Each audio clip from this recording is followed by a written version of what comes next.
Have you ever smiled in a text message you didn't mean? Have you ever walked into work pretending to be fine when inside you were exhausted? We all perform. Human beings are basically part-time actors with bills. But most of us perform for 10 people, maybe 20. Now, imagine performing for the entire planet. Imagine millions of people demanding that you stay magical forever, never tired, never ordinary, never allowed to age, disappear, or simply have one normal afternoon. And that was Michael Jackson's life. And the deeper I think about this movie, Michael, the more I believe his real tragedy was not only fame or childhood trauma or pressure. It was something even more frightening. The world slowly stopped seeing him as human.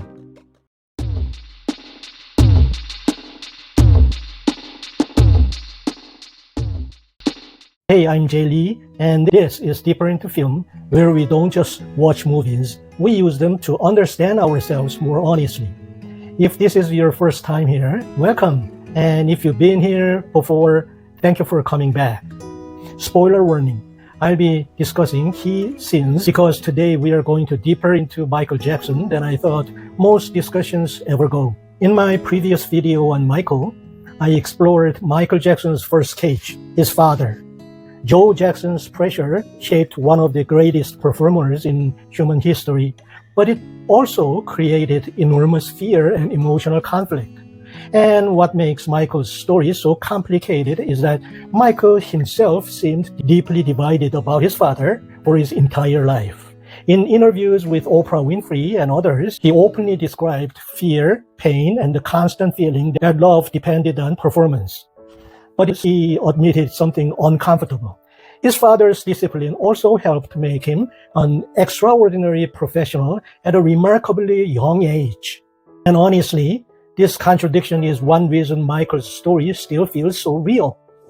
Many of us understand what it means to carry both gratitude and pain toward the same parent. The same person who wounded you may also have shaped you. Yeah.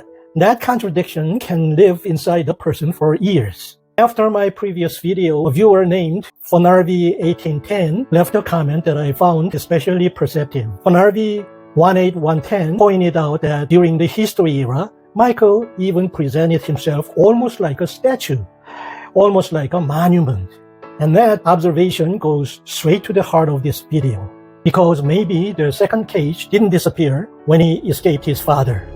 Maybe it became something he carried inside himself. So today I want to ask a harder question. What happens after you escape? The film captures this surprisingly well. It shows a child slowly learning that approval must be earned. That rest is dangerous. That mistakes are unacceptable. In Western philosophy, Hegel described alienation, the painful experience of becoming separated from your authentic self because of external pressures and other people's expectations. Buddhism describes something remarkably similar in a different language. The suffering that comes from becoming trapped inside a constructed identity, a self built entirely around performance and approval, rather than around what you actually are. And this matters, because when Michael eventually escaped his father's control, he did not escape the deeper structure inside himself. He escaped one cage and walked directly into another. Michael Jackson became the most famous entertainer on earth. Think about the scale of that for a moment.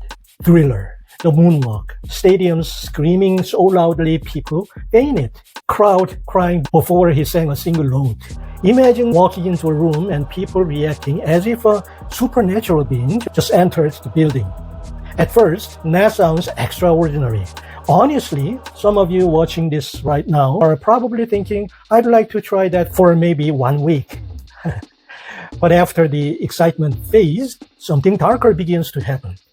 The world no longer sees a person. It sees an experience, a symbol, a permanent emotional fantasy. And symbols are treated very differently from human beings. Human beings are allowed to get tired. Symbols are not. Human beings are allowed to age awkwardly. Symbols are not. Human beings are allowed to disappear quietly for 6 months, to rethink everything. Symbols are not. The moment the world transformed Michael Jackson into Michael Jackson, the global icon, The myth became larger than the man inside it. And this, I think, is where the second cage truly began. Not the cage built by Joe Jackson, the cage built by the entire world's expectation. You can feel this tension in the film itself. Every time Michael appears vulnerable, uncertain, or simply human, there's a subtle pressure pulling him back toward performance, toward spectacle, toward the role. And honestly, this is not only Michael's story. This is modern life. How many people feel quietly trapped inside a version of themselves they created years ago? The strong one, the cheerful one, the successful one, the reliable one who always holds everything together.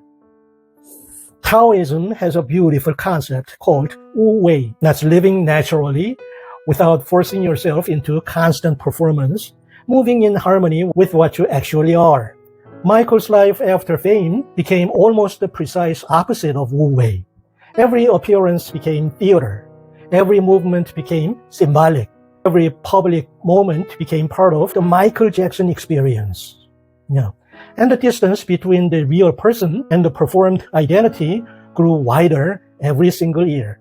And this is exactly the kind of question Deeper into Film exists to explore. If this resonates with you, stay with me, because we are only halfway through. And now we arrive at the part of Michael Jackson's story I find the most philosophically fascinating, and honestly, the saddest. The history era. If you've never carefully examined the imaginary from that period, pause for a moment and really think about it. Giant statues of Michael Jackson towering over cities, military imagery, monumental poses, massive crowds staring upward at him as if he were no longer a human being, but some kind of eternal figure carved permanently into history. At first glance, it looks triumphant, powerful, legendary. But the longer you look at those images, the stranger they become. Because statues are admired, but statues are also frozen. A statue cannot relax. A statue cannot have an ordinary Tuesday afternoon eating cereal and watching bad television. A statue cannot age naturally or fail publicly and recover quietly or simply step outside without a costume. A statue must remain monumental forever. And here is the question that stayed in my mind after revisiting those images. What actually happens to a living human being who slowly becomes trapped inside the monument? Here is my honest interpretation. And this is where this film, Michael, becomes genuinely interesting philosophically. I don't think Michael was simply celebrating himself during the history era. I think he may have been surrendering to the image the world demanded from him. Because once millions of people stop allowing you to remain ordinary, once every attempt at vulnerability becomes a scandal, every moment of confusion becomes global news, human imperfection becomes a disappointment, what do? Maybe eventually you stop fighting it. Maybe you learn into the myth. Maybe you build the statue yourself before the world builds it without your permission. And that quiet surrender is one of the most heartbreaking things I can imagine. This is where Western and Eastern philosophy meet each other in an unexpected place. Hegel described alienation as becoming a stranger to yourself inside the role society demands you play. Buddhism describes the attachment to the constructed self as one of the deepest sources of human suffering. Different languages, remarkably similar insight. Michael Jackson may have become the most extreme example of both in the history of modern celebrity. A human being slowly consumed by the identity the world projected onto him, until perhaps even he could no longer clearly see the difference between the man and the monument. And here is the uncomfortable part. And I want you to sit with this for a moment. I don't think the third cage was built only by the media or by the music industry. I think it was built by all of us, by audiences, by celebrity culture, by our collective insatiable hunger for icons who never disappoint us, never age, never fail, never become ordinary. We wanted a permanent miracle. Michael Jackson spent his life trying to survive inside that wanting. The first cage was built by his father. The second cage was built by fame. But then the third cage may have been built by every single one of us. And this is why Michael Jackson's story still affects people emotionally across generations long after his death. Not simply because of the music, not simply because of nostalgia, but because underneath the myth, people still sense the human being struggling to breathe. People who knew Michael personally often described someone emotionally sensitive, deeply curious, funny, gentle, and surprisingly vulnerable. Someone who read voraciously, who loved animals, who cried easily, and cared deeply. In other words, a real person, not a monument, not a global symbol, a complicated, tender, exhausted human being.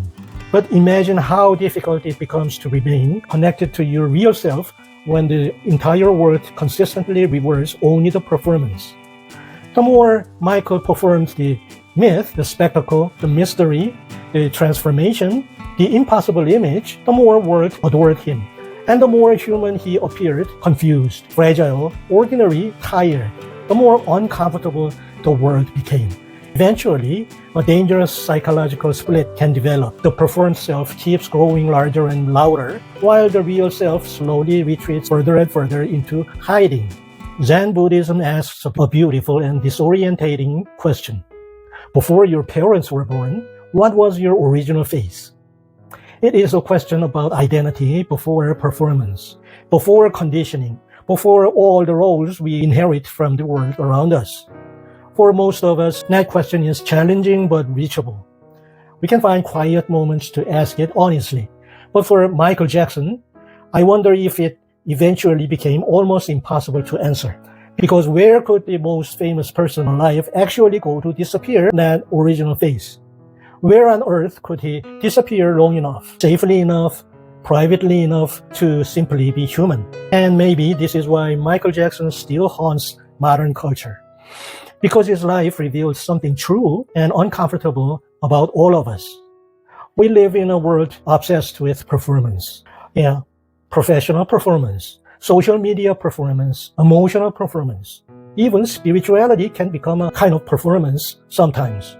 A role we play for others rather than a reality we live from the inside. We carefully build identities, and then we slowly become trapped inside them. Michael Jackson experienced that at a scale almost impossible to imagine. But the structure of the experience itself, the fear of disappointing the world, the exhaustion of maintaining an image, the growing distance between who we really are and who others need us to be, that part is deeply, quietly human. The first cage was built by his father. The second cage was built by fame. The third cage was built by all of us. And the deepest tragedy of Michael Jackson's life may not simply be that he suffered. It may be that the world slowly, collectively stopped allowing him to remain fully human. So, before you leave, one question, not about Michael Jackson, about you. What role do you perform most consistently in your own life? The strong one, the successful one, the funny one, the spiritual one, the one who never needs help? Is that role helping you live more honestly, or are you slowly becoming a statue too? Write your answer in the comments. I genuinely read every single one. And if this kind of thinking speaks to you, if you believe that films can do more than entertain, they actually help us see our own lives more clearly, then this channel is for you. I'm Jay Lee, and this is Deeper into Film, where we take cinema seriously as a mirror of what it means to be human. Please subscribe if you haven't and hit the notification bell. Because the deeper we go into movies, the more honestly we begin to see ourselves. Thank you very much, and I'll see you in the next one.